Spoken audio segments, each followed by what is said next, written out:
guys, in today's video, I'm going to be talking about borderline personality disorder. So before I get into that, I just want to give a quick disclaimer that I am not a mental health professional and that this video should not be used for the purposes of diagnosing yourself or diagnosing somebody else with borderline personality disorder.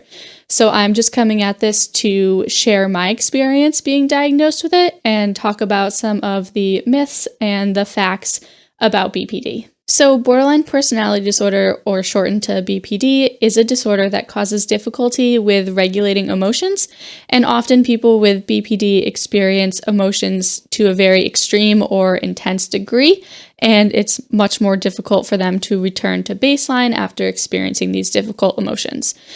In the DSM, there are 9 criteria that someone has to meet in order to be diagnosed with borderline, and you have to meet 5 of the 9. So I'm going to go through the 9 quickly right now. The first is frantic efforts to avoid real or imagined abandonment.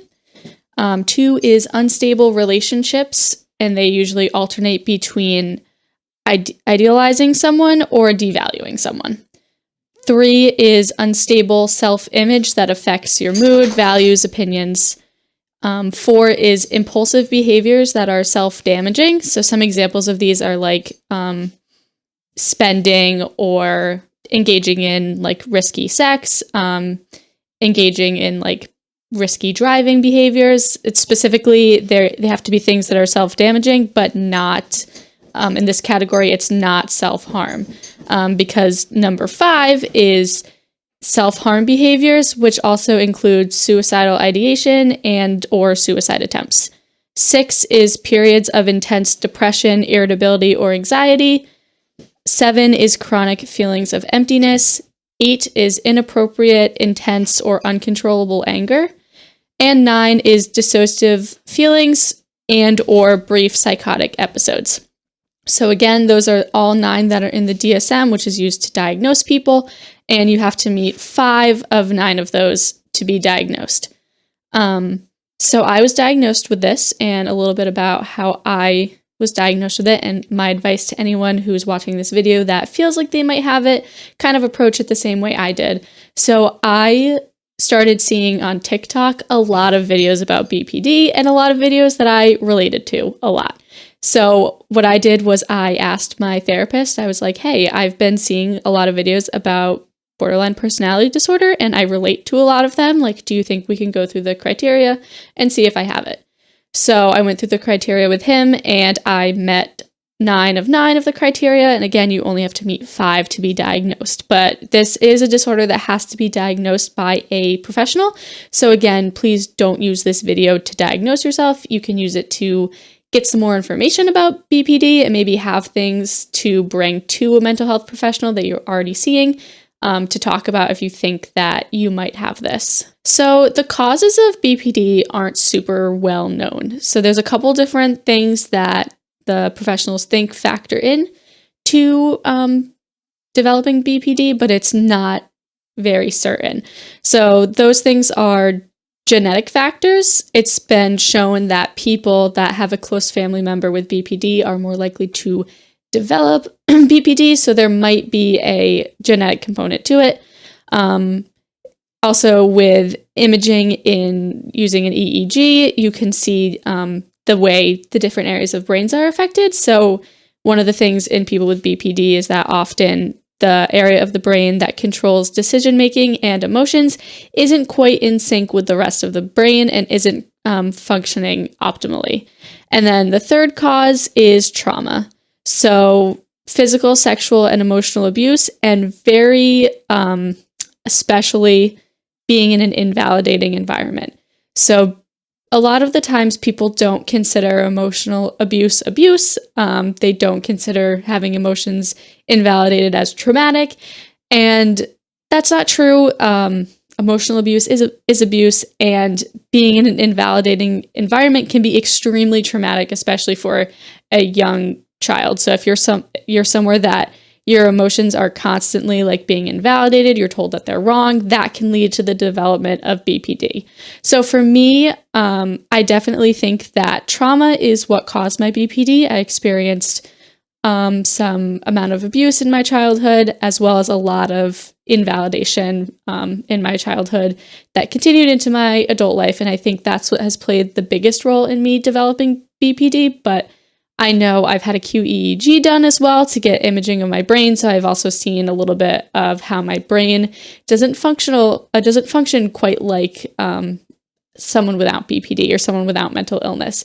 And I'm not ruling out a genetic component. I just don't know of any in my family. So right now, trauma seems to be the thing that has caused it for me. So when I first got diagnosed with BPD, I felt really terrible about it.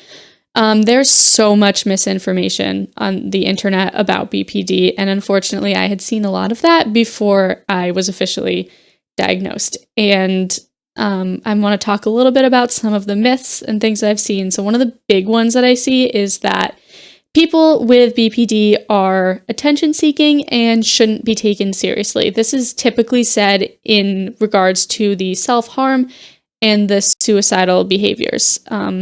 I actually remember before I was diagnosed with BPD, the first psychiatrist I ever saw must have been suspecting that I had BPD, because when I expressed to her my suicidal thoughts, she told me that I was just manipulative and I was using them to manipulate my husband and to manipulate my friends to give me more attention. This is unfortunately a thing that people say about people with BPD a lot, and I've experienced some of that firsthand as well in the times that I've had to go to the hospital. So often people with BPD might have to be hospitalized, usually for just short stays while the thoughts of suicide get really intense, because it can be really hard to control when they're that hard. And I've been hospitalized 4 times currently, and each time it was a fight to get in, and it was even harder after BPD was added to the list of my diagnoses. So the professionals there unfortunately seem to think that I was just saying I was suicidal and I wasn't really serious.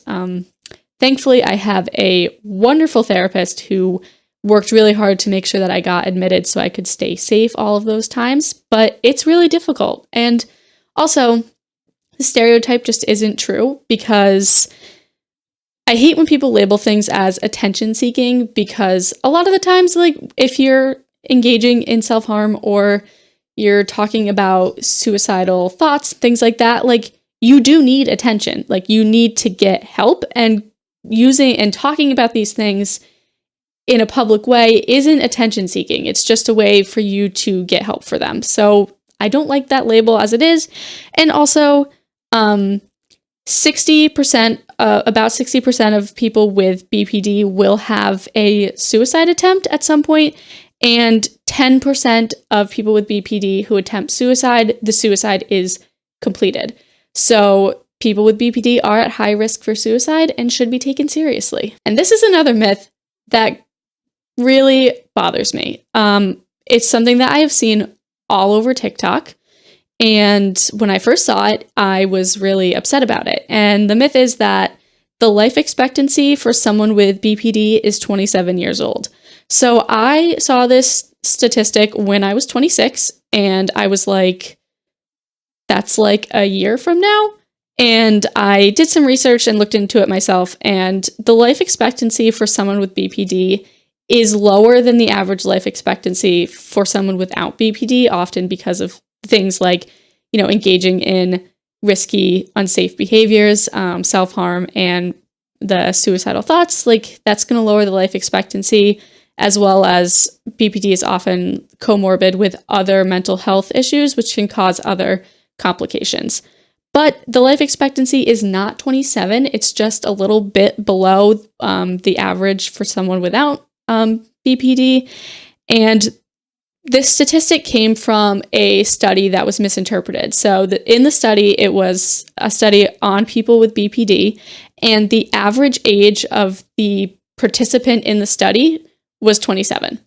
So that's where the number 27 came from, but it was just the average age of people involved in the study, and it's not the life expectancy for someone with BPD. So another myth that I see a lot is that there is no treatment for BPD. Specifically, there is no medicine, no medications for BPD. So for treatments, there is treatments for BPD. Psychotherapy is one of the best treatments for BPD, and specifically dialectical behavior therapy was created for people with BPD. So there is a treatment designed for people with BPD that is proven to be very effective. And it's also true that there is no medication that is specifically made to treat BPD, but that doesn't mean that there's no medication that can help with BPD. So things like antidepressants and mood stabilizers especially can really help someone with BPD. And just because it's not, for borderline personality disorder, it can still help with the symptoms of borderline personality disorder. So the last myth that I want to address is that BPD is incurable and that it's a lifelong illness. This may be true, but it's also not 100% true all the time. It's possible that with proper therapy and proper treatment, people with BPD can go into remission and no longer meet the 5 of 9 criteria that is needed to be diagnosed with BPD. So you can work through things, get good treatment and good therapy, and then no longer meet the requirement to have BPD.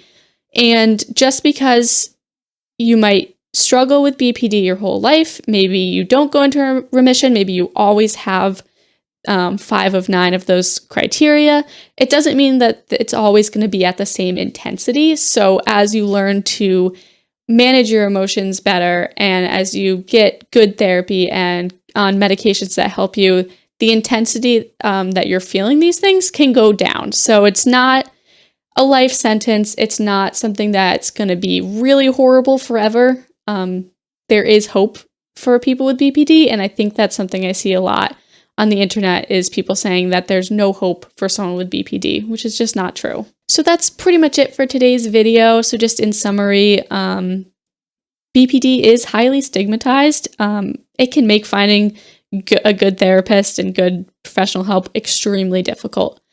But just because it's difficult to find someone who takes BPD seriously doesn't mean that it's impossible to find them. So it took me, I think I went through 3 or 4 different therapists until I found the one that I'm currently with, who is amazing.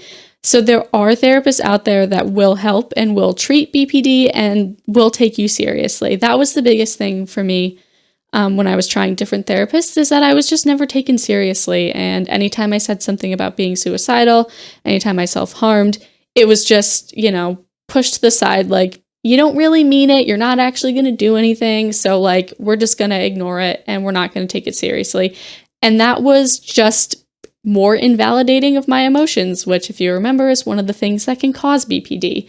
I found a really, really great therapist. I always highly recommend a therapist who specializes in dialectical behavior therapy, because that is, I think, one of the best treatments for BPD.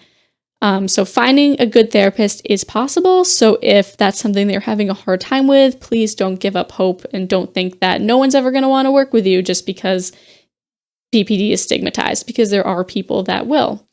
Another thing about BPD is that it doesn't have a specific look.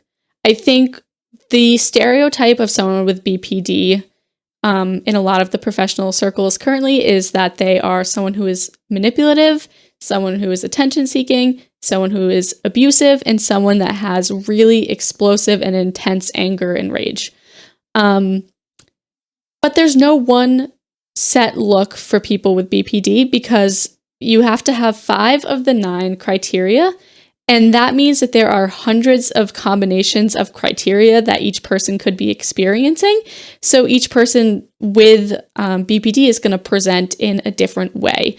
So the stereotype is just outdated and very inaccurate. So I hope you guys enjoyed today's video about BPD. As always, if you have any questions, anything about me with BPD personally, any more questions about just BPD in general, things that aren't clear, please feel free to leave those in the comments. And once again, this video is not meant to be used to diagnose yourself. I am not a professional. I am just someone that has BPD that is making a video to talk about it, to just provide some more information. So if you think that you have BPD, I recommend that you talk to therapist, psychiatrist, a trusted mental health professional to get you officially diagnosed, and don't use this video to diagnose yourself. But thank you guys so much for watching, and I hope you guys have a great rest of your day.